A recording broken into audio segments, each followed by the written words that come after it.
Good evening, everybody. It's a warm welcome from all of us at Kautilya School of Public Policy. Thank you for joining on a weekday evening. I know it's you would have been swamped with many choices, but thank you for making the choice to be with us. It's indeed our pleasure today to talk to you about careers in public policy.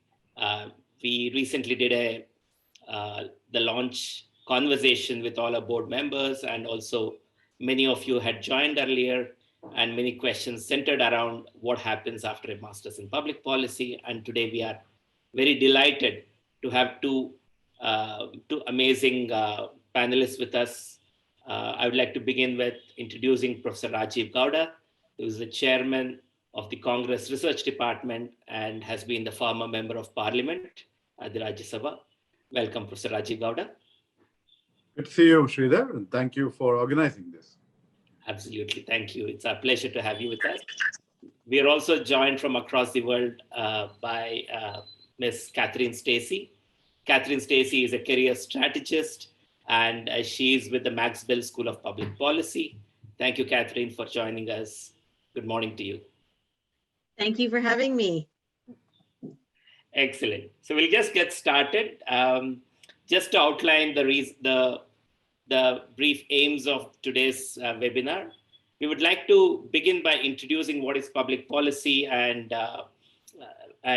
make sure that all students, parents, and everybody get a context of what is public policy in India, how is it changing across the world. We will get to hear experiences from what's happening in Canada, what's happening in India, and most importantly, look at a very pivotal point that we are in our history, wherein COVID has changed a lot of things, and Kautilya being established in a year where we have seen COVID pandemic and its after effects. So we are actually in many ways fortunate enough to factor in many of the things that COVID has made normal in our world today. So thank you for joining us. We'll set the ball rolling. And before we get started, there's just a few housekeeping things I would just like to announce. Please keep the questions coming. Post all your questions in the Q&A box. We will make sure that we answer as many of them as possible today. And if not, we'll also get back to you once the session is over. And keep an eye for updates and information that will be shared in the chat box. The team from Kautilya is continuously sharing information that will be of help to you. In case you think this webinar is of interest to any of your friends, please share the link. We are also streaming on Facebook Live, so that will also be easy for anybody to join. And finally, you can know more about Kautilya School of Public Policy, the Masters in Public Policy program. All of it is available at kautilya.org.in. And we would also like to inform you that the first cycle of admissions for the MPP is going to finish by 15th January 2021. So kindly make note of the date and try and fill in the application forms if this is a course for you. I would like to request for the next slide, please.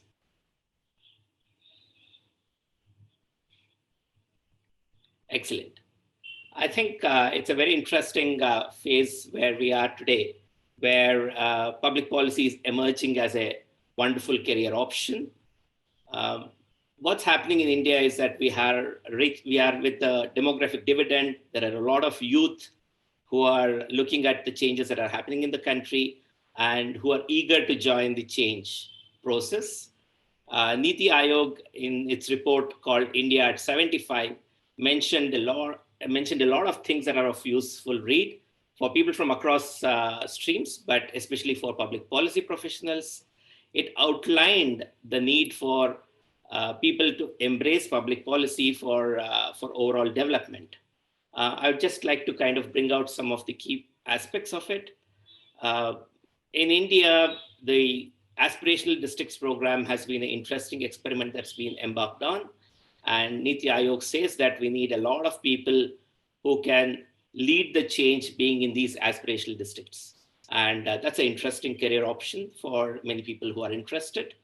There are a lot of reforms that have happened in India over the years, but a lot more need to be done.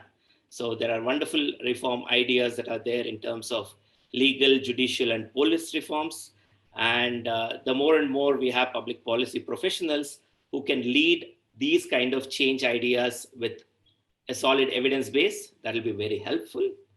And we also need people who can understand the administrative setup that we have in India, how it changes from district to district, state to state, and how do you kind of understand these nuances before proposing a policy change that can be a step forward.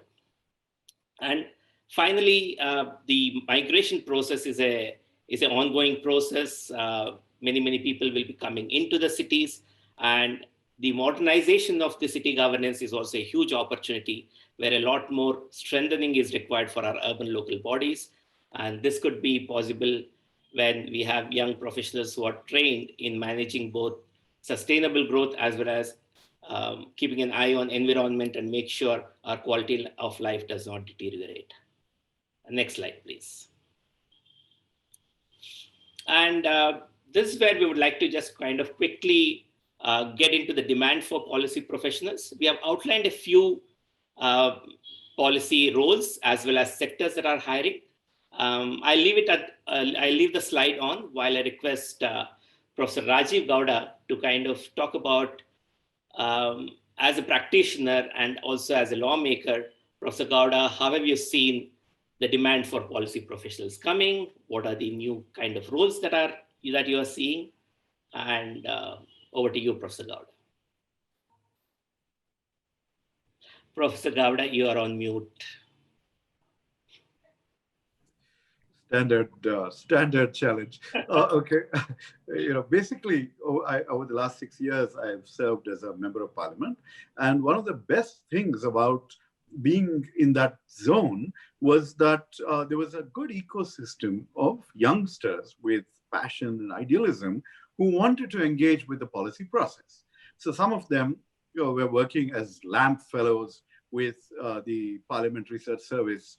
Okay, and that is an NGO that's been around for probably more than a decade, and they actually select 50 people and support members of parliament by assigning one of the LAMP fellows, legislative assistant to members of parliament, to MPs' offices. There are other such organizations, Swaniti, there are Samagra, and so multiple organizations have emerged around members of parliament and their activities. And it really makes those of us who are lucky enough to get a LAMP fellow, makes our life so much easier, right? So this is on the policy side, on being able to be effective in parliament, being able to actually do developmental work in constituencies. So that's one side. Then there's been another whole dimension of organizations that have emerged who would come and, you could say, quote unquote, lobby with us, or but actually they would prefer to use the term policy advocacy, right? So there would be somebody who would come and say, here is this, here are the, we are concerned about women's empowerment, and these laws are not helpful in that direction. These are the changes we'd like to see, and they would come and speak to me. Or the more activist types, the right to information community, things like that. They would also come and engage. And so each of these organizations needs and has a whole bunch of young, passionate people working with them, right? So these are the policy advocacy, that community. Then we would also get, I should tell you a story, right? I mean, basically, I gave a speech on the ban on e-cigarettes. There was a bill that banned e-cigarettes in India. Now, before that debate took place in Parliament, I was approached by multiple government affairs organizations who were representing e-cigarette companies, okay? And they were trying to convince me to play a role in sort of helping them avoid this ban, okay? So I listened to them and I said, look, I don't, go with one lobby or the other. I basically, articulate my own views. And basically, once I finished my speech, which was very critical of the ban, because I see e-cigarettes as an alternative which is less harmful and allows people to get off their addiction to more harmful smoking or gutkha or something like that. Then I got a call from one of them saying, thank you for articulating our views. And I said, sorry, madam, I articulated my views. I have been a professor who taught risk management, and this is something that I feel strongly about. But nonetheless, what I'm trying to say is there's another whole world of government and media relations, public relations, government affairs, working with corporations. And recently, if you notice, companies like Facebook have been facing some amount of flack. So they all have been ramping up on in terms of their policy teams, and these are very, very professional organizations. They're global organizations, and so say a company like Amazon, right? They would ramp up their policy team, and that policy team would complement the efforts of their media relations, of their legal team, because there's this whole, environment where they would be worried about the government clamping down on, on the ability of e-commerce players, because there's a concern that what will this do to our mom and pop shops, the kiranas, things like that. So there's a whole other world that's emerging out there, very professional, none of the old-fashioned lobbying styles. And then, of course, you have a whole bunch of think tanks that have emerged, right? And those think tanks, it could be international ones, it could be Indian. So for example, there's a think tank called the Observer Research Foundation. Now, not only is ORF a very active think tank, they are also actually now they're establishing a branch in Washington, D.C. Okay, while normally we've seen the other side, right? We've seen Carnegie coming in from the US and establishing itself here, right? So these sorts of things. Many universities, University of Chicago, have set up divisions in India, and they hire policy researchers. So if you start to think about this overall ecosystem, there are just so many different dimensions. And then just to round this off, there are consulting firms. These could be the McKinseys and BCGs and Bains that are in the management consulting space, but many of them are engaging with government, and that's where they need policy, people conversant and expert in policy issues. Or you would have even the Big Four accounting consulting firms, the PwCs and whatever the others, Ernst & Young and things like that, right? And so there are, even within these, there are a range of job opportunities. Now, the Kautilya team has done a search, and Sridhar could possibly speak more to that, but there seem to be thousands of jobs available on Naukri, on LinkedIn, for people who, the definition is policy. Okay, and there's something else also in the context of social enterprise, etc. We'll discuss that a little later. But these are really engaging with the government sector in some crucial way, and it's very heartening to see this kind of professionalism coming in.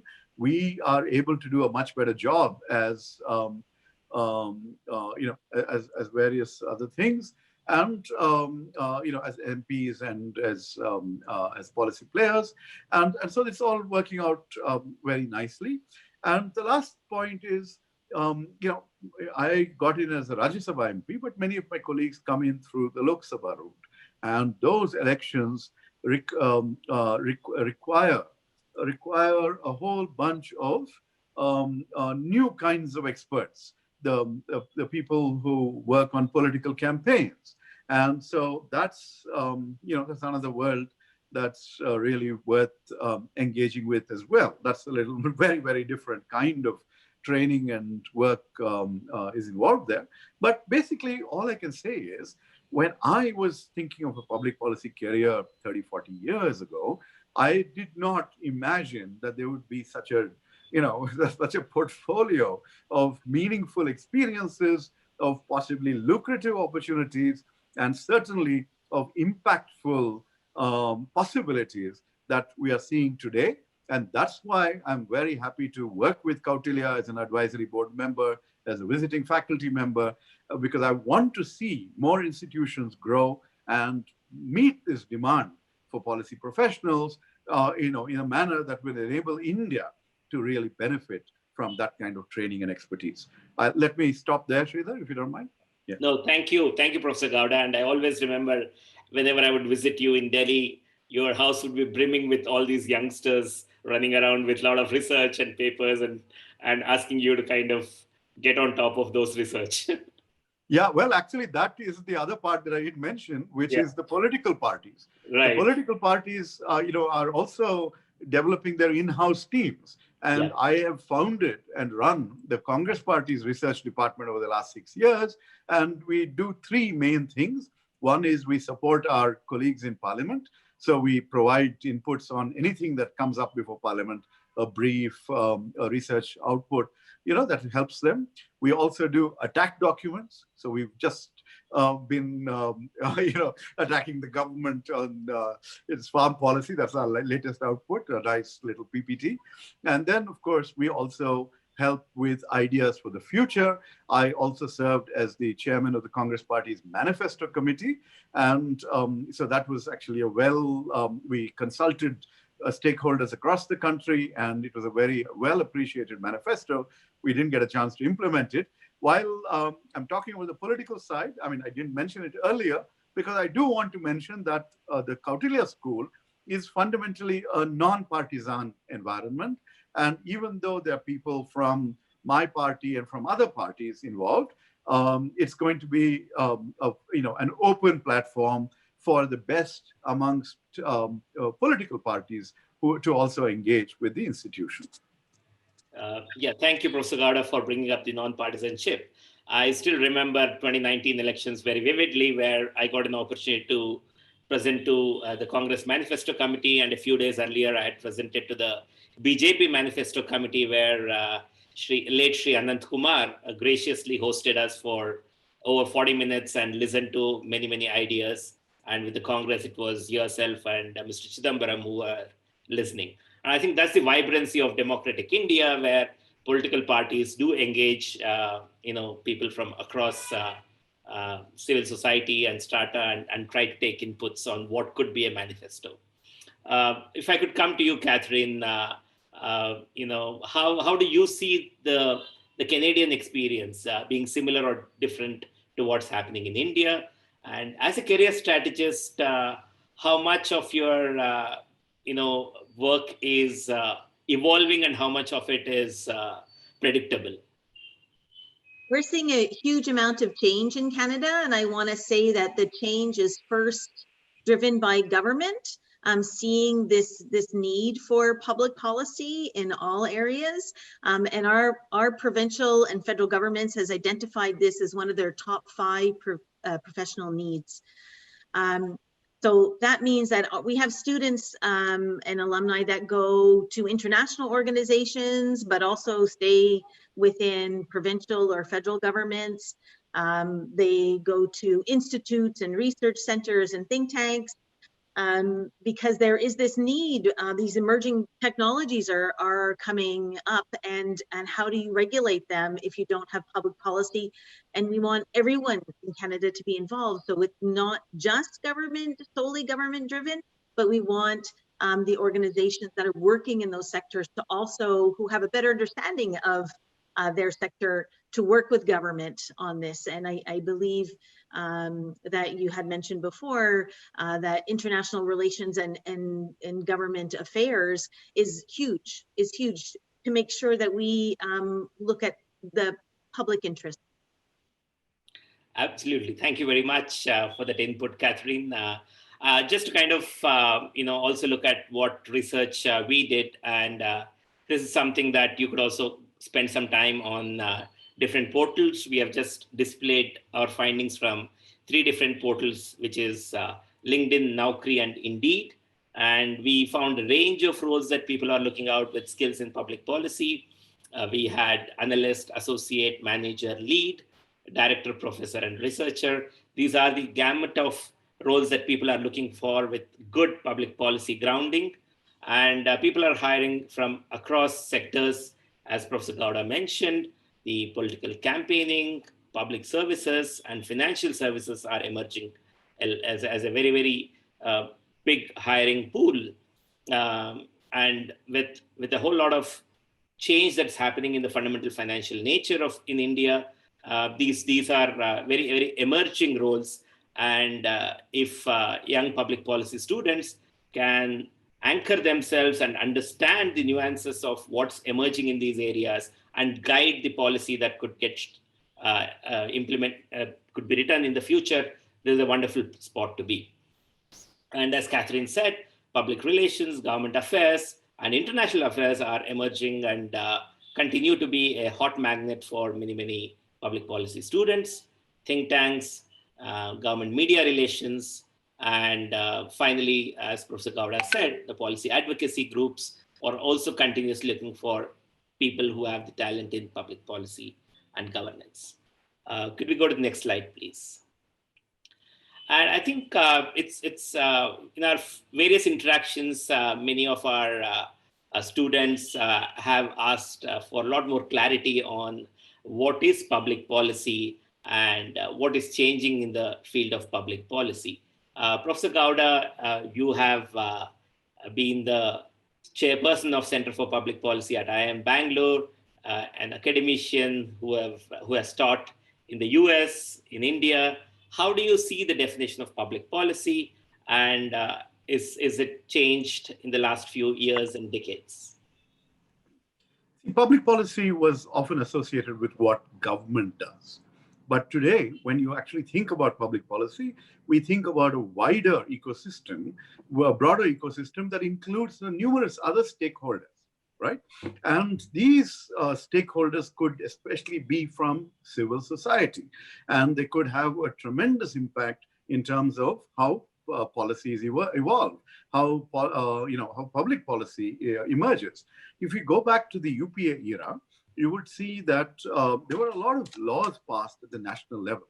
This could be the National Employment Guarantee Act. It could be the Right to Information Act, the Right to Education Act. There were a whole bunch of activists who had been working on these domains, and those ideas got picked up by the National Advisory Council, and that got translated into public policy.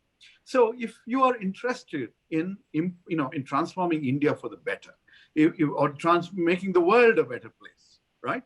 Then government is one of the biggest, sort of pathways, one of the most impactful, dimensions through which you can make impact at scale. Okay, so if you are going to be able to come up with ideas that can translate into policy and then can open up opportunities and vistas for numerous people, then that's amazing, right? Historically, these opportunities were available mostly to members of the Indian Administrative Service or to the political class who worked, in terms of ideating and executing and guiding these sorts of policies. But over time, what has happened, just like we've learned from the United States, the United Kingdom, and elsewhere, there's so much more that we need to know. We need to know, basically, if you're talking about regulation, right? How do you deal with a particular problem? If you come up with this kind of a regulatory intervention, will it have the impact that you're looking for? Will there be a backlash? Will there be stakeholders who are upset?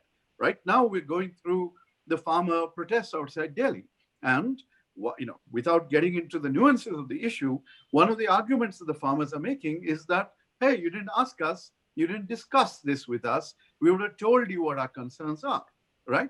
So basically, there's a lot of exploration and discussion and things like that need to be articulated as we try to bring about reform in the field of agriculture, right?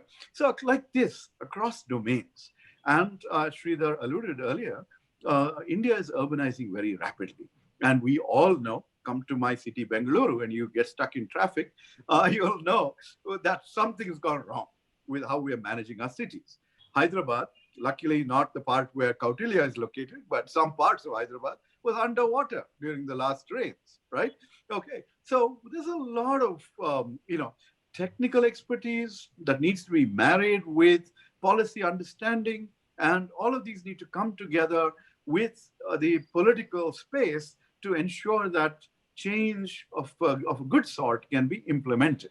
And throughout all this, there is tremendous need for people with knowledge and expertise. We can't just do things on the basis of intuition anymore. We want to do things which are data-driven. We want policies that are evidence-based, and and there's just so much that needs to be studied and examined and ideated, and then turned into policy. So public policy as a field is really evolving, and and the career paths that we talked about, those are all domains where people feel the need to have policy trained professionals to attack one or other dimension of the policy space.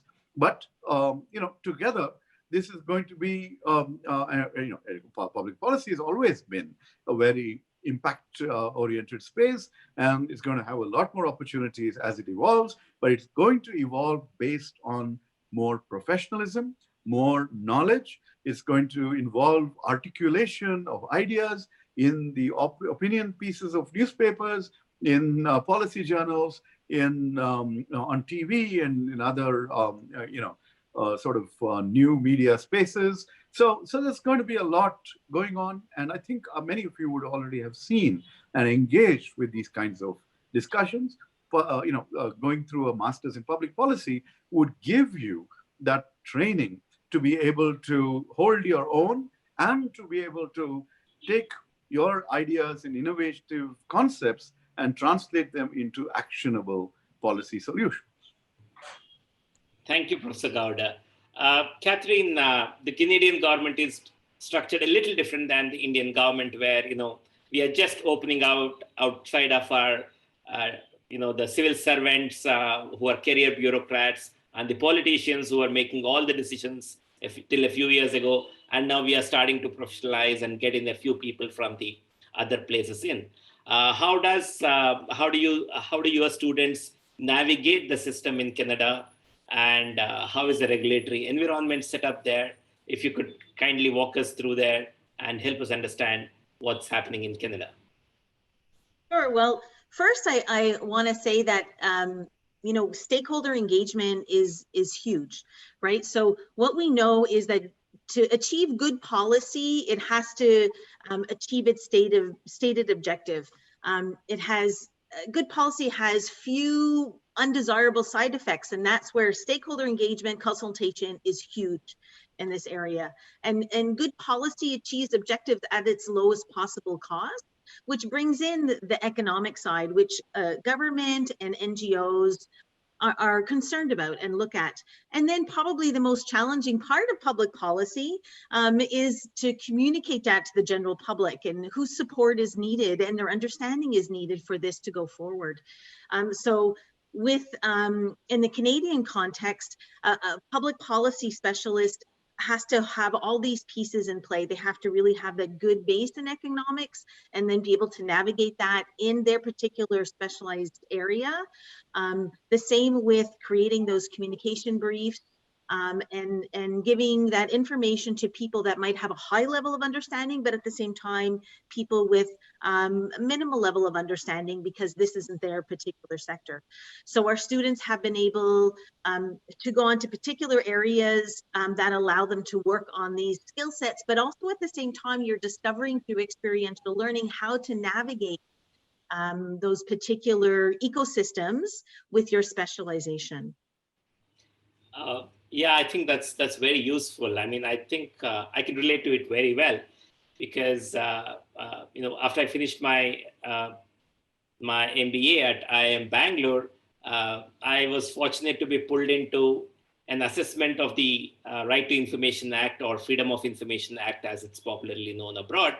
And when I started looking outside of my own Bangalore vision or limited software professional vision, I started to see it from different stakeholder perspectives and how each of them relate to the utility or the challenges with the Right to Information Act.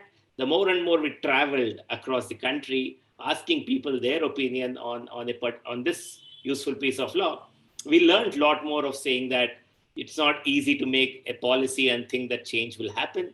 How do you kind of understand these different nuances and look out for the unintended consequences? And I think that experience actually helped me to get well grounded into the public policy making space.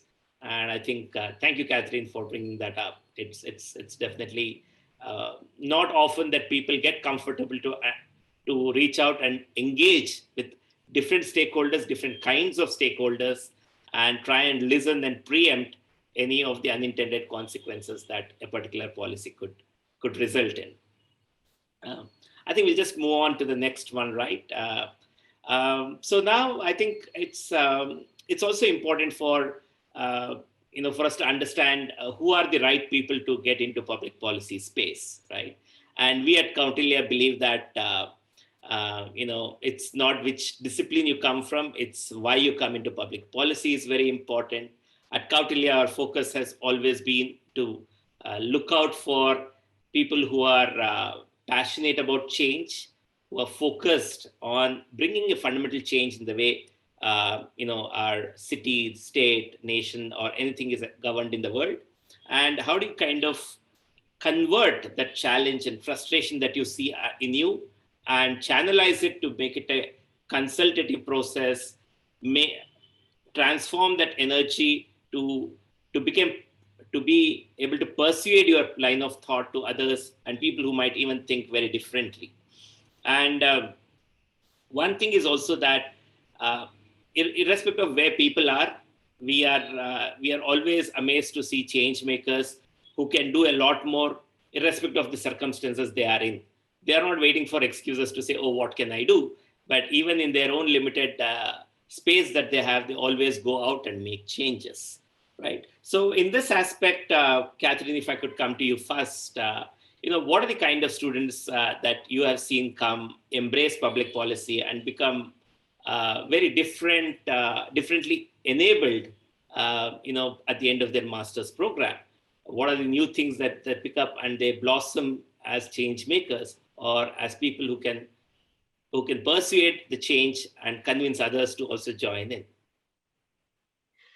So in our program, as well as your program, people are coming from a variety of backgrounds. So we certainly have people that are coming from engineering, law, urban planning, healthcare, because they're interested in the betterment of their particular profession. And I think that this is why this field is so important, because you have practitioners that are coming in that want to better their profession. But at the same time, you're having generalists that also come in that have a wider breadth of knowledge that can absolutely add to different sectors. And when you have these groups working together within a program, they get to understand each other's areas, and it helps them expand their wheelhouse, but also to make better policy and contribute.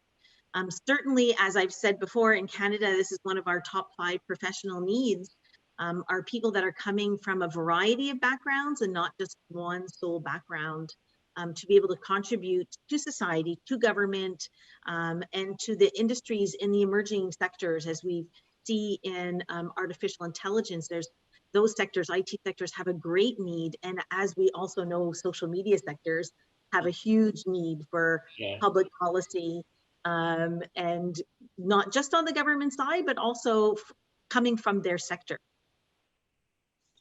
Very true. And I think, people who come in from diverse disciplines can actually get a very different vantage point to look at their own basic discipline and also try and understand the implications of the laws that exist and what change needs to be made there.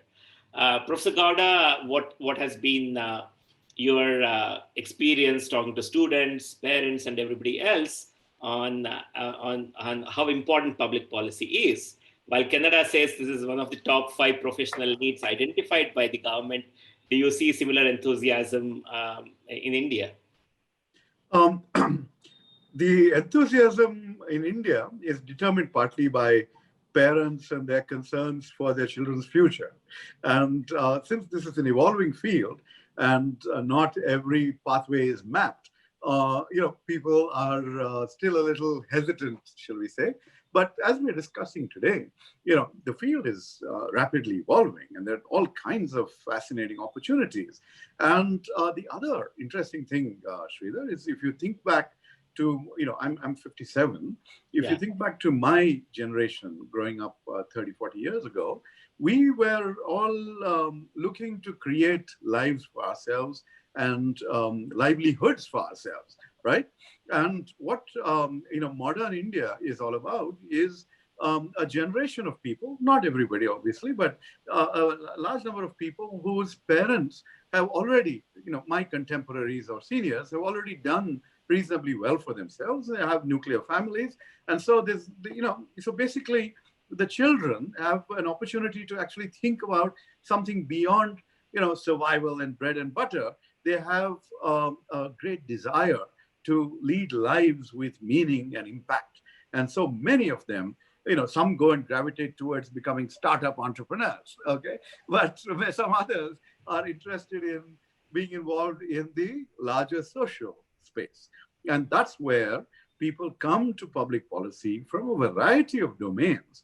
And so the traditional degrees, the traditional degree that would compare is really the MBA, okay, or possibly a law degree, because those are if you're not thinking about engineering or medicine, which in Bangalore has always been the traditional emphasis, right?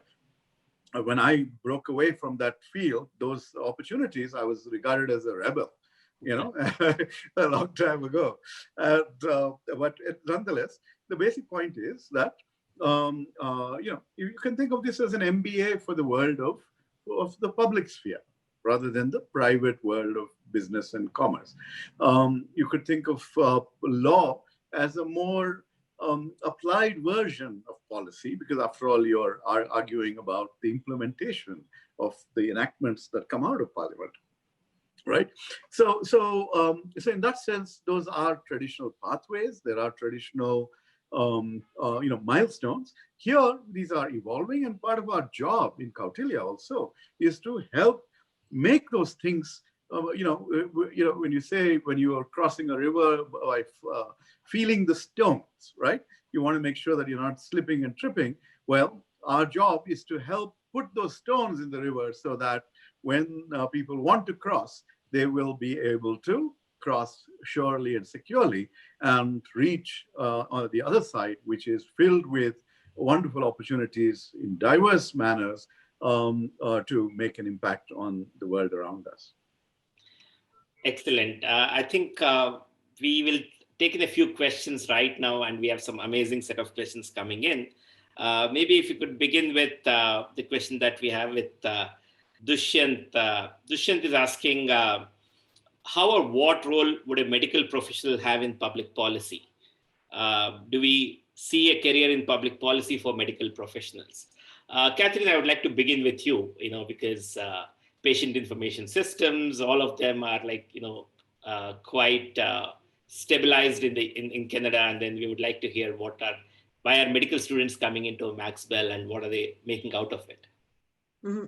Certainly within healthcare professional and with the worldwide pandemic, we've seen a huge need for public policy around all spheres of healthcare.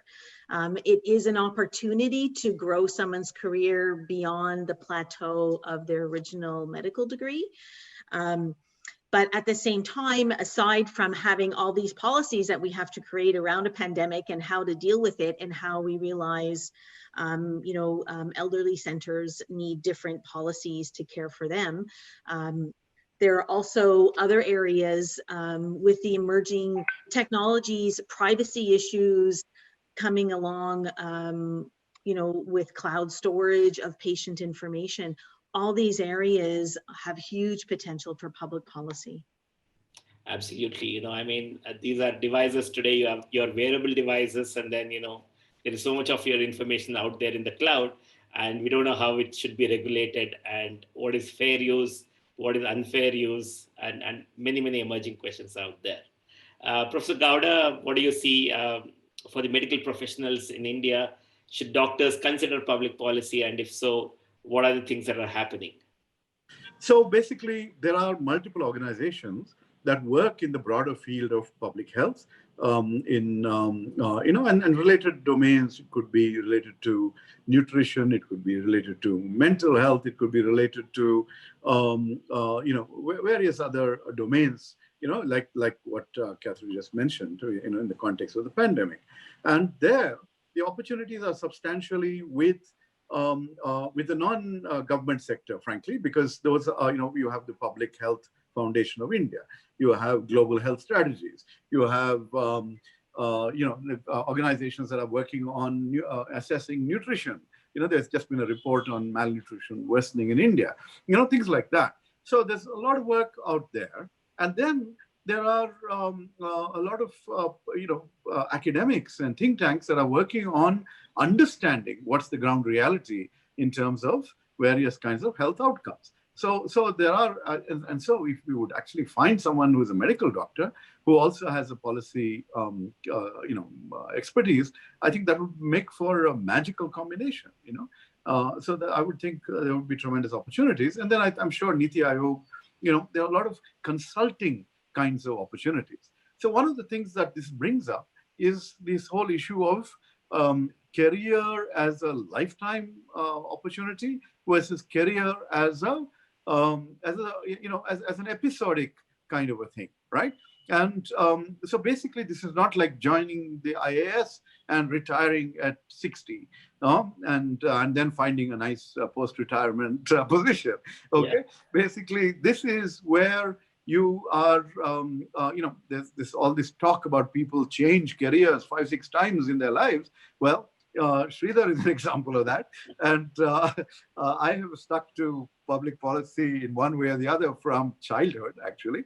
But in terms of my interest and passion and commitment. But basically, if you think about, you need to be willing to say, okay, I'm going to be developing expertise in this, and it's going to lead to some openings and opportunities for a few years here. And who knows how the world will evolve after that. All I can tell you is that the world is evolving towards rewarding people with knowledge and expertise, and there is and it's becoming lucrative as well, right? And so there are just so many possibilities as you go forward. Absolutely, Professor Gauda. I think I have been extremely fortunate that when I moved out of IT, and it was a very conscious choice to look at understanding what's happening in India and be part of the change that's happening in India. And I'm really glad that I took a step out of a regular IT career to get into public policy and change. And I've never had a moment of regret in all that we have been able to do over the years. And specifically, I enjoyed working for 2 years along with you at IIM Bangalore, where we were able to bring in so many policy ideas to much more impactful action. And I think that's really an exciting journey, right? And moving on, I have a very interesting question that's coming from, just give me a second, Anjali Sriram. And Anjali Anjali is asking a question saying, I want to bring about a change in the education sector. And the change that she desires to bring is regarding the curriculum, the facilities in the school, etc., and how to go about achieving this goal. Professor Gauda, would you like to begin with this? You're on mute, Professor Gauda. I was looking for her question to read it myself, but I can't seem to find it. Let me repeat it. Yeah. Sorry to waste your time there. No, not at all. It's actually a wonderful question, so I'm happy to read it again. Yeah, I can see that. Right? Okay. Yeah. So basically, this is a wonderful time to be in this domain, right? Yeah. Over the last decade or so, there's been an organization called Teach for India. And Teach for India has come up with, has attracted a lot of youngsters. You know some of them who worked with me and with you, and who went on to Harvard afterwards. Right, and are now working abroad. So basically, there are people who are working on different dimensions of education on the side of curriculum, implementing right to education, various things like that. Right now, there is a whole national education policy, and that's going to involve, it's going to require all kinds of outputs from different stakeholders, and people who understand the world of education would be, and who are passionate and committed about it, would have opportunities. Again, right from UPA times, there have been organizations like Pratham, there have been organizations like Asim Premji Foundation that have been doing, and numerous other, Nandi out of Hyderabad, who have been working with Mahindras. All of them work with schools and education systems to create more opportunity for more people, right? And now we are at on the cusp of an ed tech revolution, right? Regardless of the digital divides that prevent everyone from accessing, online education, people are looking at opportunities to be able to generate the kind of whatever opportunity sets that come from education, transformative opportunity sets that come from education. I think there's no shortage, or it's a great, exciting time to be in the education space. Absolutely. Catherine, any examples from Canada where, anybody who's interested to improve the education space, starting from curriculum to educational infrastructure, any starting points you would like to point out to Anjali? Absolutely. As we know, public policy is ever changing, so there won't be one policy that will sit there for the rest of our lives. And our education systems are constantly evolving with new technologies and different learning strategies, learning theories, as well as societal norms that change. And how we deal with that effectively certainly is by continuously evaluating the public policy and curriculum in that area and how that one affects the other. And I think that this is it's a very exciting time because technology has really changed the education system, but at the same time, to go back to the pandemic in Canada, it has certainly changed our educational system with a lot of online programming, which most schools, especially for the younger children, rushed to bring themselves up to par with, the post-secondary sectors. Absolutely. And I think, Anjali, if I could add, along with what Professor Gowda and Ms. Catherine mentioned, there are wonderful work that's being done by various organizations. The ASSA report is very useful for us to understand what are our students learning in different parts of India. What is the education levels of a second standard student, a fifth standard student, and an eighth standard student, and what are they learning, how good that learning is. There are some amazing insights coming from across the country. And if you can actually, consider coming into the public policy course that we are offering, you could actually get an entire 360-degree view of looking at what are the learnings from Teach for India, the Gandhi Fellowship, the Pratham and others, and look at education sector and look at how can we take all of that in and move towards policies that will help us leverage the demographic dividend. We are blessed with demographic dividend.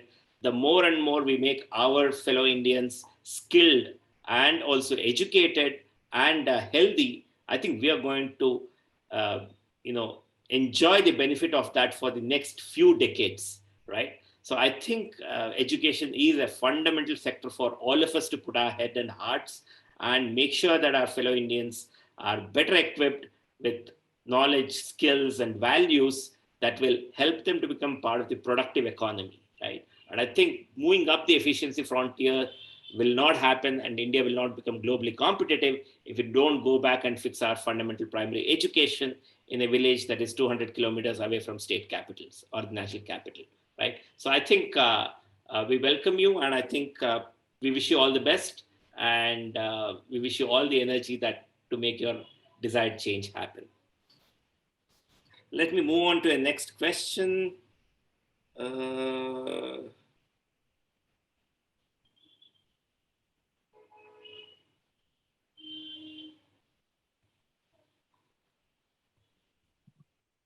Well, I think this is a very specific question to you, Professor Gowda.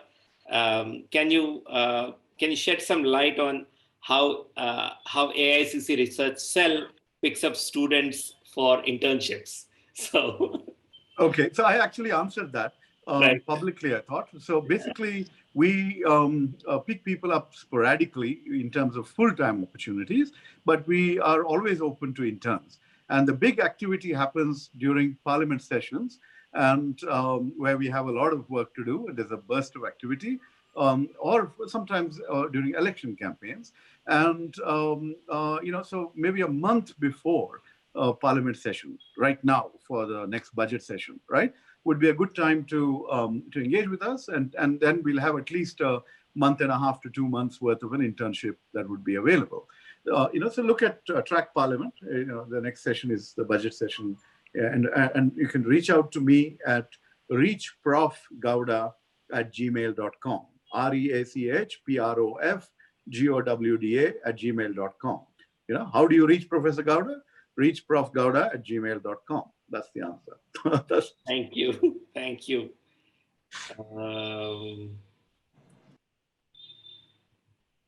Okay, Shreya Goyal is asking a very interesting question to us. In India, where civil services are a prominent way to enter the government sphere, where does public policy stand in it? And I think, Professor Gowda, you actually started answering that question a little while ago with the changes that were happening during the UPA era, where lawmaking was also a consultative process with civil society organizations, etc.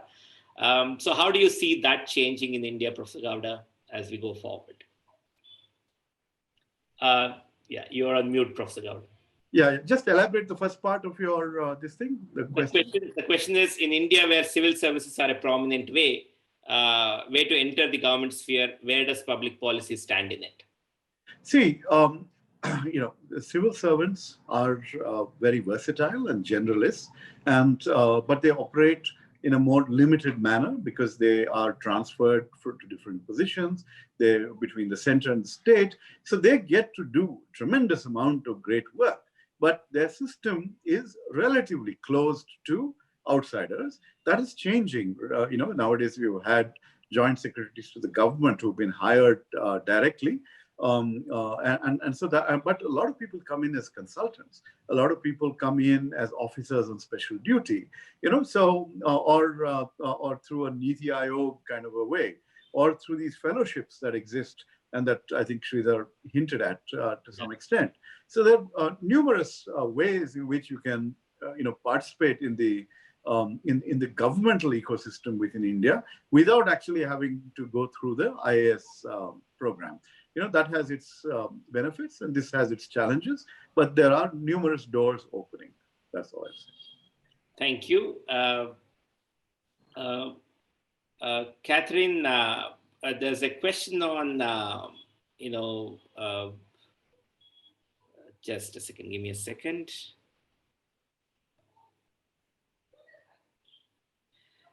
There's a question from Sukriti, wherein she's saying, how can I move into dev sector without education background in public policy, but with prior experience in data analytics? So have you seen students who come in with data analytics experience, but then they could get into other sectors, or they get benefited by going through a public policy program? I think it depends on what you want to do with your data analytics previous background. I think that data analytics are an awesome profession, but if your view is to raise up your career and create a strategy around going as high as you possibly can, I probably would couple it with something like public policy, because you're able to use those data analytic skills in the public policy sphere, whether that is going to be for a consulting firm or for governmental organization. Thank you. Let me move on.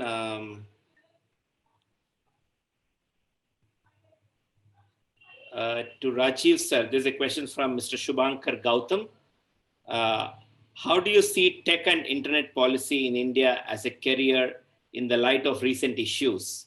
Aadhaar, Arogya Setu app, internet ban, etc.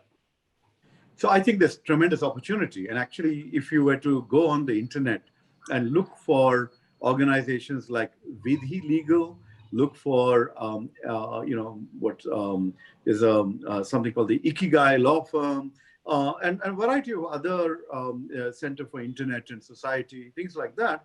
There are so many think tanks, legal firms, consulting firms that are all putting out position papers, analyzing and critiquing the kinds of laws that are emerging.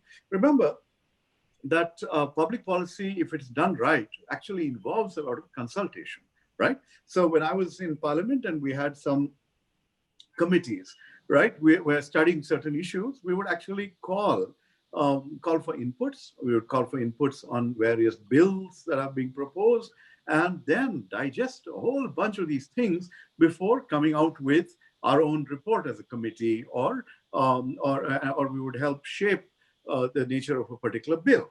So these sorts of organizations at this moment are substantially dominated by lawyers. But lawyers have, a limited view of the landscape. Policy, policy. Actually, I'm supposed to have a call this evening from a senior advocate on the Supreme Court who was telling me, look, I need your advice. There are all these competition cases that are going to emerge with some of these high-tech companies. And how do we go about doing something like that? And Sridhar is a common friend of ours who is supposed to call me on this.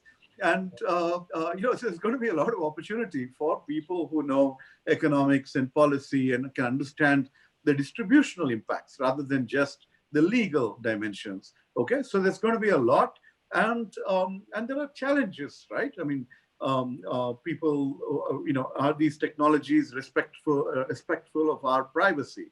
Are they in some way impinging on our freedoms? Those are all issues that need to be discussed. And if you look at some other dimensions that are emerging, for example, this whole world of regulating digital news platforms, or regulating over-the-top, streaming services, things like that. There's a lot of demand from all sides of the spectrum there for expertise. And I think there'll be opportunities there too. Yeah. Oh, absolutely. Especially, I think the Competition Commission of India cases are quite, wanting people with understanding of both economics and law. And I think a public policy school is the best place for you to look at this intersection and go back and provide valuable inputs for the Competition Commission of India and the courts to also understand the benefit of understanding both of these worlds. Catherine, over the many months, we have spoken about the tech regulation a lot. And, I would also like you to come in and say, how is Canada looking at the various issues that is coming towards data privacy, security, and even what gets moved out of the country, and what remains in the country? What are the emerging conversations that you are hearing in the tech sector? Sure. So Canada has, for most sectors and most information, very strong privacy laws. But I have to say that we were not proactive when it came to the social media companies. And instead, we're being reactive, realizing too late how much information they've accumulated on, all our citizens. All of us, absolutely. And we see this disconnect with public understanding of what it means. And so in Canada, for example, our federal government put out a COVID app so that you would know if you were exposed to someone who had COVID. If you were in the vicinity, your phone would speak to their phone. And the complaint was, this is, even though it's anonymous, so no one can track you, it's just a signal from your phone to your phone. There was complaints about privacy. But what I point out to people is that we pay to carry this around that's been tracking us for quite a bit of time and all our information. So, making that difference and understanding what that is. And I think that why we want to involve organizations such as Facebook or any of the other big social media companies in creating public policy or in the field of public policy is because they have such a better understanding of their sector, and they will have public policy, or they're creating public policies per country, because the rules in Canada, privacy rules are going to be different than in India, than in the US, than in England. So they have public policy pockets, and they have a huge one in Canada, certainly, that deals with it. And so those two organizations working together, meaning those, social media companies, let's say, as well as government, to come up with the best rules for that particular country. And we see too, with the emergence of artificial intelligence, which, we have to start looking at, and those organizations are, a lot of them, looking at creating public policy or policies around it, sort of, in concert with government, or even before government gets involved. And we liken it to when automobiles first happened. There weren't rules on roads and road signals and who goes where, and then those developed over time. We don't want to play catch up with how quickly artificial intelligence can spread. It's not an area where, 20 years down the road, we should be starting to say, oh, let's look at policy. It's something we have to do right at the beginning. That's with startups, with those IT companies. Thank you. I'll just take a couple of questions that Shubhankar has added, and I'll answer them because they are specific to Kautilya team. How different is Kautilya program from all the world level courses specific to tech policy? I think, one thing when we look at tech in India, what we understand is that tech is a great enabler, first of all, in India, when we start looking at governance and administration.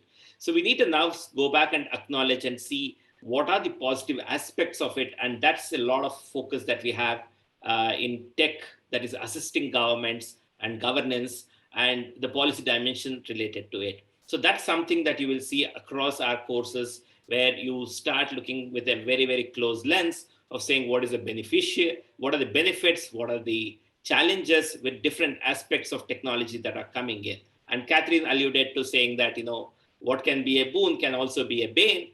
And every government should be very actively involved in understanding how much of it the government should be interested, right? Issues like the balkanization of the internet, and what are the benefits of big data, AI, ML, etc., are all something that you have experts at Kautilya who are always seized of it and are continuously looking at these dimensions of it. What you will also get to see is a whole lot of practitioners coming and share their thought in classes on the diverse aspects of tech regulation, right? We believe that as students of Masters in Public Policy, you should be exposed to all sides of the debate, and we will always get to see the different sides of the debate coming and having fierce battles in the classrooms, in the open hall debates that we will be conducting, and hence you can go back with a well-rounded perspective on the tech policy and its emergence as we go forward, right? And I think that's something that you can look forward to. The second question that you had posed there was, what type of an applicant are you looking for the program? What do you expect for him or her to talk about his or her in SOP or motivation letter? I think what we are looking for are, why should you be one of the 60 students at Kautilya School of Public Policy? Take the time to understand what we have shared in our brochure, on our website, and come back to us and share your own vision for change. What is the change that you would like to bring about, through this career in public policy? It will help us understand your passion, how you are thinking about it, and make sure that during your 2 years here, we will be able to bring in all the required resources for you to bring in a change, right? So the purpose, being driven by a purpose, is very important for us. And that's the reason why your statement of purpose is a very important part of your admission process. And in addition, you will also be asked various questions on the existing policy debates that are happening around the world and in India too. And we would like to hear from you as to saying, how do you look at these debates? How do you construct your arguments?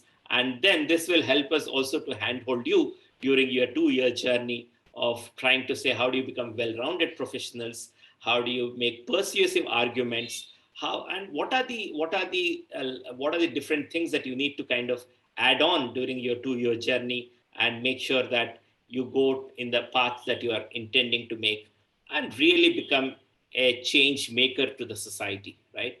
Because the 21st century is going to throw up many, many more challenges. I think COVID has been a humbling experience for everyone across the world.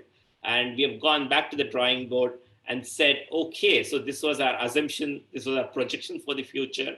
And all those Excel sheets are crying today because they are being changed in every cell and every row and column, right? So I think it's a wonderful opportunity. So please focus a lot of saying, why are you doing this, right? And why would you like to come and spend the two years under the guidance of our faculty, our amazing board, and learn from the likes of Professor Rajiv, Gauda, and others on various aspects that are happening around us, right? So focus a lot. The statement of purpose is a very useful document for you to bring clarity for yourself and also give us that clarity of saying, how do we go forward in this?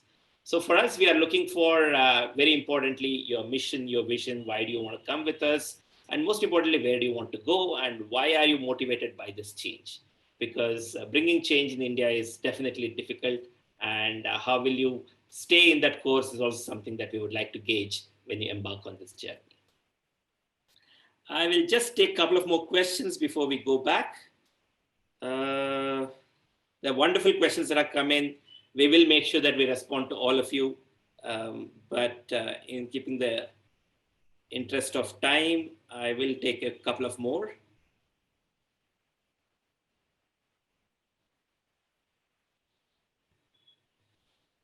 There's a very interesting question from Ishita. She says, could you please elaborate on how studying about public policy could help with international relations, bilateral ties, and international organizations such as UN, WHO, and IMF.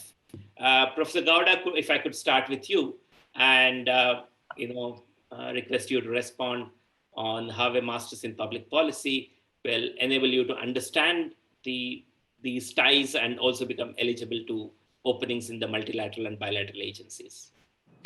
So bilateral, multilateral agencies have a range of job profiles, and some of them would require expertise in domains like development economics. Some of them would require expertise in fields like education. But on the other hand, you also have organizations where people with understanding of international relations, global strategic affairs and things like that would also have opportunities. And some of these would be think tanks related to defense and strategic affairs. So, and then of course there are media houses as well, which would want people who understand and can engage with these issues. How do you pick up this expertise? While you're in Kautilya for a couple of years, there will be a stream of courses that will enable you to be major in this domain, right? A specialist along, so the Kautilya is a balance between breadth and depth. It gives you an opportunity to, both be versatile as well as a specialist. And so in that sense, we have, you'll have to load up on those courses.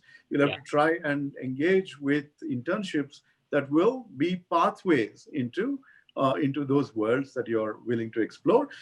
That said, international organizations like the UN are very competitive. Historically, they've had too many Indians, and so it's not so easy to break in. But nonetheless, there are new organizations being set up. And so who knows? I mean, it's certainly something worth exploring in a practical manner, but don't be romantic about it. It's a challenging direction. Okay. Irrespective of where you study from. So I think it's just about keeping that focus, adding up those wonderful courses that sharpen your development towards that. Catherine, would you like to share some experience from Canada on people moving into bilateral and multilateral agencies, after their masters in public policy? Absolutely. So some of our graduates have gone on to things like the World Food Program. I think I mentioned before in the International Office for Migration, as well as the emerging in partnership with UNICEF, the Digital Public Goods Alliance. So I think that these, having that basis of public policy and being able to understand and read other policies to make the most informed recommendations and decisions is probably a really good way to go, to make sure that a program will help you make sure that you're aware of undesirable effects that can happen, as well as the financial repercussions. And I think that this what makes this particular degree interesting for those international organizations is that context of understanding of policy and the financial implications of it. Well, I think very interesting to add to what Catherine has said is that if you just step back and look at what's happening in India's own approach to international affairs, it has changed tremendously over the last 20 years, right? The world order itself is changing, and hence new institutions are being set up. So I think it's an exciting time for you to come in and pursue the foreign and international affairs kind of specialization that we are offering, wherein you would be able to, first of all, understand how the cultural and historic ties that India has with various countries are changing one at a time and many at a time as well. And what are the new power centers that are emerging, and how is India changing for it, right? I mean, one of the things that happened many years is the Look East policy of how India started looking at new partners, new infrastructure, new development that would enable a larger trade that would set up on this side, right? And the vibrancy of relations that India has today with Israel, with many other new partners, these are all some things that you need to keep the eyes out for and see how do you become valuable for these multilateral and bilateral agencies who are looking at many emerging problems that come in there.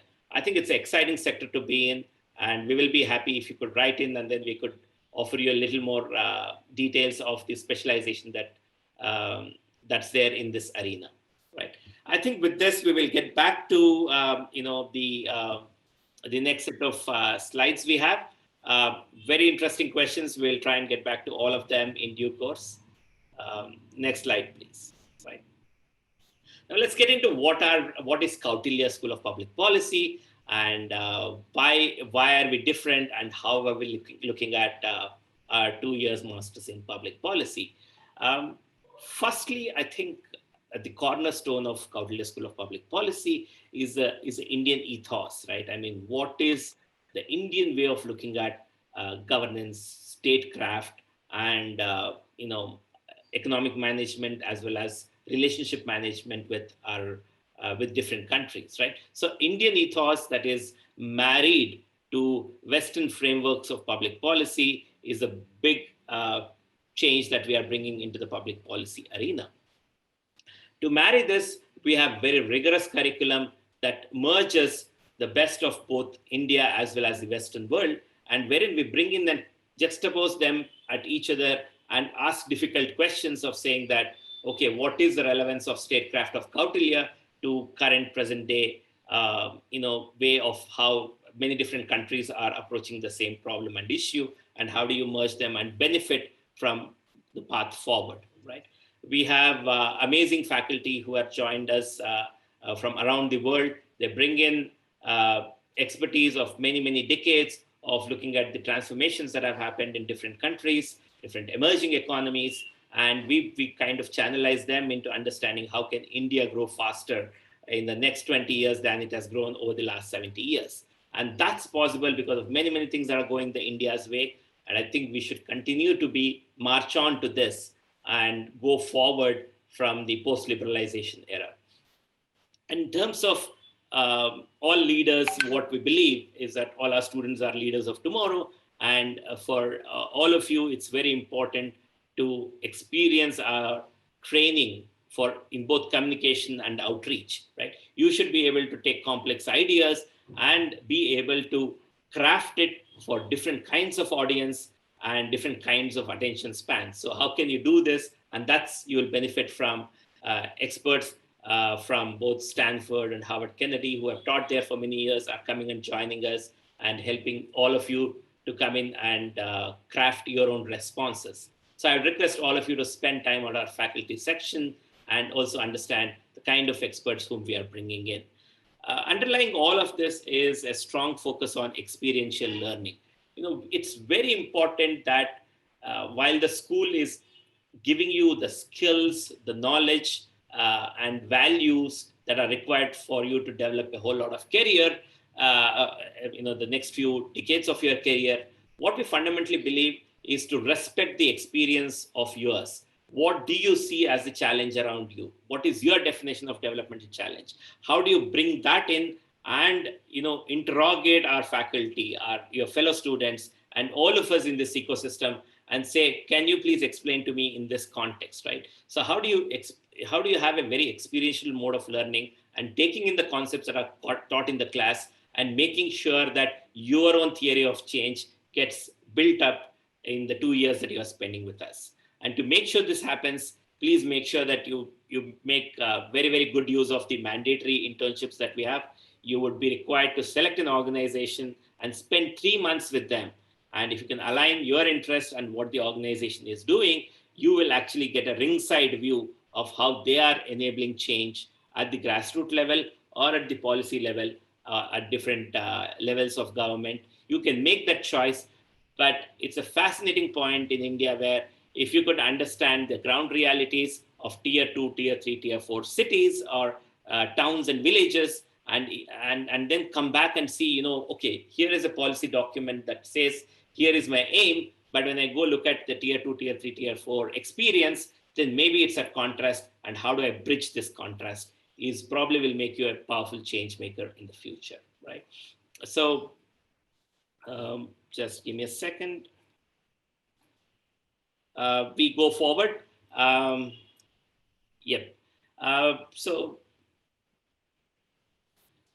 here's a brief map that we have put out in terms of the illustrative career destinations that the Masters in Public Policy at Kautilya can get you into.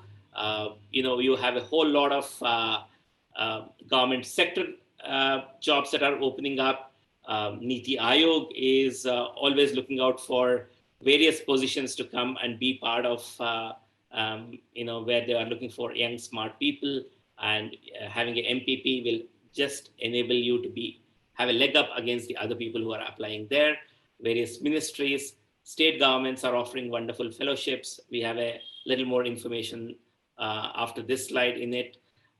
There is political campaign management that's catching up speed. There are political advocacy. And what we have done is we have mapped all of these illustrative career destinations and taken back into our curriculum design and saying, how do we enable you to thrive in government, business, society, and the international arena, right? So these are the range of career destinations that we have mapped out for you and brought it back into the curriculum development stage and are putting it in. So Catherine, I would like to understand from you, because you're also a very young school and you also went through a similar process, right? What were the interesting findings when you went through this process, and how have you been different from the earlier schools that were set up earlier, and what are the freshness that you brought in? In terms of career destinations? In terms of curriculum design and career orientation. Okay, so one of the student development theories that we look at is Kolb's theory. Which is about experiential learning, and we put in that we knew that experience was very important for students, and through things like having a mandatory internship program like your program does. Our program has a policy lab, and so they work with partners, organizations that are our partners who come with a policy issue. The students work on this issue for months at a time as a team with an academic coach. And then afterwards, that's their capstone project, and they present this to the organization and to the academics with a robust questioning period, almost like a defense, but not quite. So we thought this was instrumental in our curriculum design, because we know that students, it's one thing to learn something in a book and learn a theory, but once you get to apply it the way they would do, let's say in your internship program, then they have the opportunity then to come back to faculty and say, okay, so this is what happened when I did it. And when I read it in the book, it was this way. When I actually tried to apply it, it's another way. And I'm looking at real world data that is changing on a daily basis. I think is a hugely important part of the curriculum and the curriculum design. And so we evaluated many different programs to come up with what we thought would be the best option for the Canadian context and the types of students that we were attracting to our program. And how has the internship and the capstone project enabled you to kind of make sure the students become much more confident of what they are learning and are able to apply it in their work life? How has that shaped up? Mm-hmm. So far, we, as you know, we're a very new school, so we only have one graduating class, and we're on our second cohort. And so, unfortunately, when our first class presented, it had to be online because COVID happened, which we weren't really prepared for and hadn't anticipated when designing the program. But it went very well, and we produced many policy briefs that came out of the school. So it added to our publications and academic materials and informed what we would do with the second class if we are still unfortunate to be in this COVID remote situation.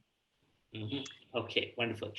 Professor Gowda, you have been part of this journey as a board member, and you've been looking at this transformation and this whole putting together of how do you keep the career destination in mind when you go through the whole process. Would you like to share something from that experience? Well, I commend you for what you've been trying to do here. Just the last slide, which talked about the different dimensions, if you follow up and build the bridges with all the kinds of organizations and companies and political entities that are in that space, you will be actually able to create a wonderful, bridge for students to graduate and, move on with their careers. You also had points there about networking. You've talked about various things that will enable people to actually, to support one another and essentially, make a whole bunch of things come alive. And if you, maintain a very good relationship with your alumni, with your interns out in the field, and ensure that, especially in this world now where everyone's used to remote engaging, that there are slots in your weekly schedule which allow people to come together for Wednesday night experience sharing or something like that, insight sharing, some brainstorming sessions. Who knows? You'll be able to create a vibrant virtual environment which adds a lot of knowledge that's not there in the classroom or that we haven't anticipated, but which emerges from people's experiences. So I think there's just a tremendous amount that you can do, and the way you and the team are approaching this is really heartening.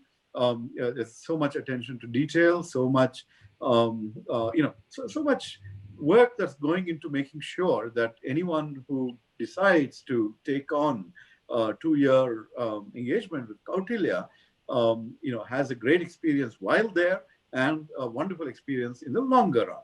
And actually, that last part, I taught at IIM Bangalore for 14 years. And before that, I taught, I got my PhD at the Wharton School. Both of these are entities that do amazing work in terms of, enabling their graduates to open all kinds of new doors and vistas and horizons in the years to come. So that's something to really think about. Absolutely. And I think one of the things that more and more as we are rolling this out, we believe that getting more and more practitioners onto the campus and allow our students to talk to them and learn from their own decisions, why they did what they did, and how did they see it emerge and play out. I think Catherine also was mentioning, saying that how is data panning out with all the decisions that people and leaders are taking, and how do you reconcile them, are going to be a very important aspect of this. So I would like to bring in something that we are innovating, which is called as skill shops, where we are getting 10 practitioners to come and teach our students the emerging skills that are there at the practicing world and may not have yet become part of curriculum in any school. So we are going to allow our students, faculty, and the practitioner to design these unique experiences where they could come in and for over 10 hours in the trimester, they could kind of co-create this learning environment where emerging problem with the practitioner and faculty, you are able to look from different lenses and benefit out of it. So that's something that we are excited to bring in as well as a key learning from the whole experience that we have had in the journey so far. Could we go to the next slide, please? Well, I think we come to a question that's there on every student's mind of telling that how much will I make? And I think one of the things that we have been able to find out is what are the factors that impact pay scale, right? One thing is the location of the job, the experience that the person had prior to coming into the Masters in Public Policy, the organization there where they're going into, and the different sectors that are there, right? I think these are the important factors that will determine pay scales. And we would encourage that you go on and read a few of these links that we have shared here to assess for yourself based on these factors, what are the potential, pay ranges that you would be in.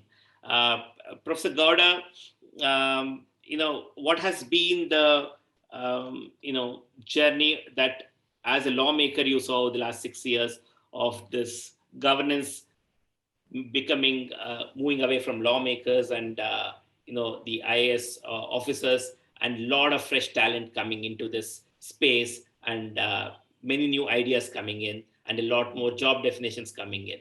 What has been that experience, and how do you see this job market taking off in the future? As I mentioned to you, there are a whole bunch of legal firms that have been very active in the technology policy domain, and they've been creating lots of opportunities. They've been shaping the nature of discourse. They've been very impactful in even in technology development. This Arogya Setu app and various things like that. I mean, whatever your views are, the fact is that they're all engaging. And political players around, we were all very happy to engage with, whether it's political consultants, whether it is with policy and think tank players, So in that sense, it was good to, good to work with a lot of these domains. And along with that, if you were to actually look at where are things heading, I think we should also think about people turning entrepreneurial, right? You never know what spaces are waiting for, a bunch of graduates to come together and say, let's set up a firm in this space. And before you know it, you'll be able to have impact. And one of the things that Kautilya will do is give you the connections with faculty, visiting experts, etc. And that opens doors in ways that you may not have imagined. So what would have taken people, years to break through, you guys might be able to do in a very new and emerging manner. So I think there's just so much going on. It's an exciting space to be. And I'm, Kautilya gets more of my time because I'm not in Parliament, but I'd like to go back there and get be part of that excitement once more. Well, we look forward to you being back in the Parliament, but at the same time, we are really, honored to have your time and attention, Professor Gowda. We wish you back to be in the Parliament soon, but till that time, we are glad our students get your time. Moving on to the next question. Next slide, please. Catherine, so I mean, before we come back, I come back to you, Catherine. I just wanted to kind of bring in this slide that is beyond the civil services and what's happening in the opening up that we spoke about. We have done a small exercise where we have brought in all the fellowships that are there, the different the opening up of the Indian governance sector has been fabulous over the last many years. We have a range of fellowships that are there where people can go in, post their masters in public policy, and become part of the government structure. They could be working closely with lawmakers. They could be working very closely with policy implementers. And this gives you a range of opportunities that are there, different states, different specializations that you can look out for, starting from Chief Minister fellowships, the LAMP fellowships, the Urban Lab fellowship that's been there in Delhi, many experiences, many governments experimenting to bring in fresh blood from outside with bold thinking, right? Having a master's in public policy will help you to decipher the landscape and push towards more new offerings. And this is just, we are talking in the government space that is opening up, but you have a lot more exciting careers that are there in the public-private partnership space, as well as in the private tech play that we have all been talking about, right? Next slide, please.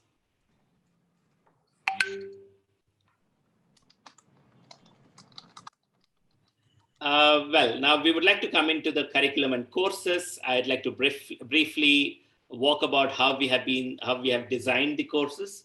As I mentioned earlier on, it's a trimester-based program, and the first year has four trimesters, and the final trimester in the first year is an internship, where you go spend 3 months in an organization that you would like to work on. At Kautilya, we are already signed up quite a few collaborators who are very eager to work with our students, and this list is expanding by the day. And in the second year, you then go back and do your capstone project. And in this time, you could either choose to go back to the same organization, or you could work with a different player and then, build in your own, finding into something more meaningful and something more meatier. We have a lot of future-looking courses that focus on knowledge, skill, and values, right? And what's happening today is the whole labor sector is getting transformed. And in India too, we have new labor codes that have kind of transformed the way labor was looking in the past. And hence, understanding the algorithmic management of labor is very important. And you will get to spend a lot of time on understanding what's happening through this transformation. You will get a lot of focus on emerging tech. And this emerging tech will not just be limited to big data, blockchain, and machine learning, but it will also go into various other spheres that are coming up in other realms in our everyday life, right? And we will have a lot of focus on the social ventures that look for bottom of the pyramid solutions, wherein they are always striving to take the benefits of technology, science, and innovation to the bottom of the pyramid and make sure that you have a lot more, value creation that's happening for everybody, right? And I think that's a whole lot of courses that we are looking forward to teach. And we also have specialized skill shops that are of the nature of campaign management, non-verbal communication, how can you communicate more effectively, and also writing for public policy. Even in case you don't get an audience for your lawmaker, how do you still make a persuasive case and go forward and make sure that that person reads and calls you back and says, hey, I saw what you wrote. I would like to have a word with you, right? I mean, this is just a glimpse of how our curriculum and courses are being designed. And I'd like to begin with Catherine and say, Catherine, how's been the experience of Maxwell courses, and what would you like to add further? Certainly. So our degree is different because it's a shorter degree. But one of the things that we've noticed that have been vitally important are these specialized skills workshops. So it's wonderful to have all the training courses in public policy, but that ability to communicate that information, to be comfortable with making presentations, as well as interpreting data for particular audiences, I think is really core to having a successful program. And I do believe that you mentioned that you're bringing in professionals to come in to talk about, to work on your skills workshops. And again, this adds to that ecosystem of network and contact, which is really vital in any profession. But I think public policy, because you want it to be more with stakeholder engagement and learning how other aspects of it, that is another really important piece that we think in our program has been vital to helping our students secure the employment that they're looking for post-graduation. Excellent. And I think with this, we come out to the last slide of today's. Next slide, please. And I think I would just like to spend a few minutes with collaborators whom we have started working already, and we are doing some very, very interesting work. Starting with Save Life Foundation, where we are looking at how do you make a persuasive pitch for for making everybody in the ecosystem understand the importance of making changes. And Save Life Foundation has championed the Good Samaritan law, and that's a great experience for you to see how an idea became a law and how it's being implemented, and what is the role that they are playing to make sure that the implementation succeeds in various forms in nature. One of the challenges that we have right now is sustainability, and everybody is looking for regenerative solutions. And with Hasten, we are partnering to bring in global experts in the world of regeneration to come in and work with our students of taking many, many solutions that are there in different forms of development and actually make it real time and working in different contexts. So you will have wonderful, learning experience with Hazen through our various collaborations. With the International Justice Mission, you are going to learn a whole lot of things on the challenges in labor and employment. What is the challenge of bonded labor, and how do you make sure that international trafficking doesn't happen? And they are at the cutting edge of making sure there is dignity at work, and IGM will be the right place for you to look at a whole lot of transformation that India needs in its journey to make jobs and workplaces a decent place and dignified place to work at. We are working with the Karnataka Evaluation Authority on a very, very interesting project of measuring GDP, and how do you make sure that it's a continuous process and not very, very episodic as it is today. And you get to be part of the project as our researchers continue to work on bringing in a lot of innovations in this process. Nyonika is a very interesting organization working in Bengaluru, where they're looking at preventable blindness, and wonderful set of innovations coming in from them, where they can actually, they've been able to build scalable programs on multiple issues. And you could look at working on how NGOs scale and how do they bring in the ecosystem of good around them and grow as they're making change, right? For those of you who are interested in conservation and heritage, Heritage Beku is a wonderful organization that looks at how do we preserve the beautiful things of the past so that our children can also benefit from them. And COVID has brought out a very, very interesting aspect of Indian life, which is of looking out for each other. As many, many migrants hit the ground and started walking back towards their own villages, many, many people have come together and tried to play a supportive role. And Kana Chahiye is one amazing bunch of volunteers who came into the aid of these migrant workers, and they have continued to come up with scalable ideas on how anytime that anybody wants food, you are able to get the state government and the city government to be responsive to this. And while they're innovating in this space, they have already got a lot of goodwill from fellow citizens and civil society organizations and corporates to get the program going. And to enable all of this, you need a very, very interesting way of looking at technology and technology for social change. And MapUnity has been a wonderful partner for us in bringing in flexible technology for various different use cases. And those of you who are technologists will enjoy coming in and working on platforms like MapUnity to bring in social change, right? With this, I would like to now go to the final set of questions that we are receiving, and we could then go forward to that. Just give me a second. So while I bring up a question, Catherine would like to add something on the ecosystem that you have built at Maxwell, and what are the lessons that you would like to share with the students? So I think that it is probably vitally important to have collaborators and mentors throughout your degree and your professional life too.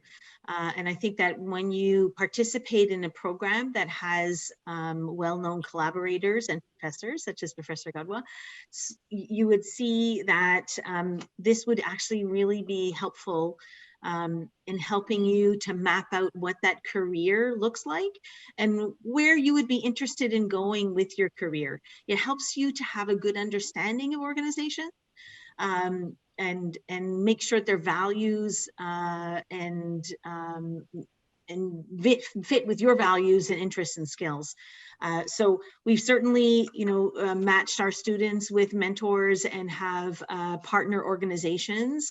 And I feel that we try to, although again, we're still a very new program, we're trying to match that with the students that are coming in. So there's always changes to make sure that it makes sense with our incoming class, what organizations we reach out to. We have them come in and speak to our students about what the realities are in their particular area, and it gives students the opportunity to make that connection.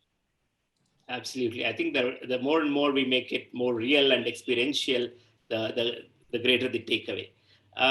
Professor Gauda, I have a very interesting question that's coming from Shreya Goyal. Shreya would like to know, as someone entering the policy sphere, what are some things that I should develop to build a strong profile? What resources can help us develop the skills? What literature should we read? What are some of the key points you feel that new entrants in the field miss out on, right? A whole lot of questions, but I think you are well equipped to kind of guide Shreya onto the journey. Well, the answers are developing as we speak. What should we read? We should read, the newspapers and, of course, a variety of social media, outlets which add, depth and understanding to what's going on. And we should keep a ear open to voices, again, on social media, on the ground, etc. But it's extremely important to get out of, out of our armchairs or our desk chairs and into the field, to interact, to explore, to spend time with people in the field who are making a huge difference. And the moment you do that, you grow as a person, you grow as a professional, and so somehow you always got to stay engaged. And in India, certainly, we are blessed with tremendous diversity of activities and opinions, and just our opinion articles in the op-ed spaces, in the op-ed papers, sure tells you what a wealth of talent we have, and and what a wonderful set of ideas emerge from all that. So that's one part of it. But the other is, engage with your classes. And one of the things that I've noticed over the years is people keep saying, well, we're not in Harvard. How do we match? How do we keep up with, compete and things like that? The fact of the matter is, in today's world, the internet opens every door that you want to you. And so, all these courses are now available as well if you want to specialize. And I'm sure you can work out to deal with Kautilya, where maybe one or two electives can be from, from international settings. So in an area of your specialization. But beyond that, if you, as I said, be proactive. If you can create your own clubs, be part of organizations, engage with people who are change makers and path breakers in their own ways. There's all kinds of positive energy that will emerge, and you would be reinforced in the directions that you want to proceed. So we are actually trying to set up a platform, a base from which you can fly higher. You can take off and do amazing things. All I'm saying is, once you reach those great heights, do look back and give the next generation of youngsters an opportunity as well by reaching out and guiding them along, opening doors for them. Yeah. And I think one thing I would like to share is that, in India is a very fascinating place. I've been very fortunate enough to work with some amazing thinkers. And every time we have gone to the government with a set of ideas, the government has always listened. They have said, okay, let me take a closer look at it. And then, always putting back a box of solutions is always useful to no matter which problem you're pained with, right? The more you are persuasive, the more you are at it, then definitely it becomes better. So at Kautilya, what we believe is that it's all about knowledge, skills, values, and networks, right? And I think when you are here with us for the 2 years, please make sure you maximize on all 4 of them, right? It's going to be a tough 21 months that you're with us, but make sure that you soak in enough and make sure that you build wonderful careers. I'd like to thank both my panelists, Miss Catherine Stacey, for all your wonderful inputs and waking up on such a cold morning and spending time with us. And Professor Rajiv Gowda, as usual, very inspiring to listen to you. And thank you for sharing those wonderful words. Miss Catherine, final words to you before we say bye for the day. Certainly. Well, thank you very much for having me. I'm very excited to hear what happens in the future with your program and see what comes out of your school. I think it's going to be very exciting. Thank you. Thank you very much. Professor Gauda, final words to you. Well, Sridhar, you and I have worked together before, and we've done path-breaking things in our own way. And here now, as founding director of Kautilya, you have an opportunity to really, break all kinds of barriers and conquer new horizons. I congratulate you, the entire team that you're building, the people backing you, Sri Bharat and the Geetam University founders, because they're taking a chance at a very difficult time in the larger economic environment. They're basically backing the establishment of a school that has the potential to make its mark on Indian policy and development and on the global stage as far as education and impact is concerned. So I really wish you all the best. And as you can see, we're all there working wholeheartedly with you in whatever way we can. So this is a great journey, and we look forward to the youngsters and students who've participated here, being part of the Kautilya cohorts and going on to be amazing, activists in different domains. So thank you. I think this was a very enriching conversation. Yeah. Thank you very much, Professor Gauda and Ms. Catherine Stacey. And before we say bye for the night, I would just like to quickly acknowledge the wonderful team that's worked so hard to put this all together, starting with Dr. Ali Adil, Assistant Professor at Kautilya School of Public Policy. You will be interacting with him in the coming days as you start filling up your application process, go through the interview mechanisms, etc. We are also today supported by Ms. Dipali Gupta, who is the Deputy Director of Marketing, who will make sure that there's a constant flow of information from what we are doing and designing at Kautilya School of Public Policy, and make sure that those reach out to you in a meaningful way. We're also joined by our admissions manager, Mr. Sanij. He will also be in touch with all of you as you start applying and navigating the application process. Feel free to trouble all of us with whatever questions you have. And we also have Mr. Azmat Mohammed, who is our operations manager, who is making sure that all the different things that we embark on are kept in a constant progress, and we make sure that whatever we are trying to put together works seamlessly.